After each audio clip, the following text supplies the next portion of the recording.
আসসালামু আলাইকুম, আমি কানিজ ফাতেমা অর্দা। টাইপ 1 হচ্ছে বিশেষ্য ও বস্তুবাচক বিশেষ্য, যেটা পরিচ্ছেদ 18 টাইপ 1। পরিচ্ছেদ 18 টপিকটা হচ্ছে বিশেষ্য। এটাকে যদি আমি ইংরেজিতে বলি তাহলে তোমাদের কাছে এটা একটু সহজ হয়ে যাবে।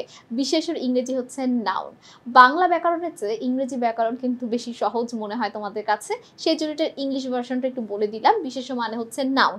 নাউন বলার সাথে সাথে তোমাদের মাথায় চলে আসার কথা যে নাউন মানেই হচ্ছে কি নাম, যে কোনো কিছুর নাম, ঠিক আছে?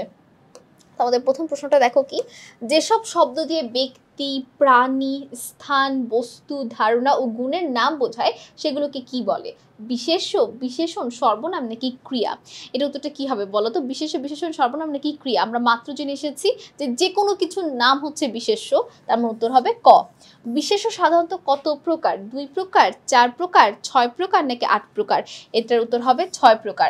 সবসময় মনে রাখবে বিশেষ্য 6 প্রকার, সর্বনাম 9 প্রকার, বিশেষণ 11 প্রকার। 6, 9, 11, ঠিক আছে? এরপরে দেখো, যেসব শব্দ দিয়ে কোনো কিছুর নাম বোঝায় তাকে কি বলে? বিশেষ্য, অনুসর্গ, যোজক নাকি সর্বনাম? বিশেষ্য বলে। পঞ্চায়েত কোন পদ? পঞ্চায়েত দ্বারা একটা কি নামকে বোঝানো হচ্ছে, দলের নাম, তাহলে সেটা কি একটা সমষ্টির নাম, তার মানে এটা একটা বিশেষ্য। পদ্মা কোন জাতীয় নাম বিশেষ্য? পদ্মা একটা নদীর নাম, তাই না? আমরা জানি যে নদ নদীর যে নামগুলো আছে সেগুলো কি নাম বিশেষ্যর মধ্যে পড়বে, অর্থাৎ স্থান নাম, কারণ এটা একটা জায়গা। নাম বিশেষ্যর আবার ধরন আছে তো। সম্বন্ধপদ বাক্যের কোথায় বসে? অবশ্যই কি বিশেষ্যর পূর্বে, এই জন্য এই চ্যাপ্টারে আছে।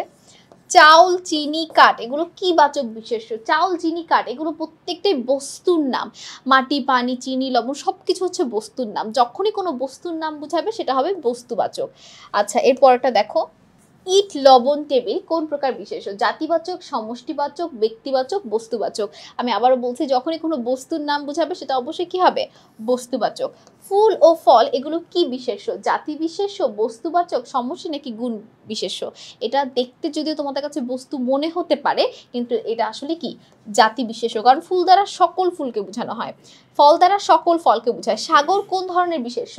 জাতি, বস্তু, সমষ্টি নাকি গুণ?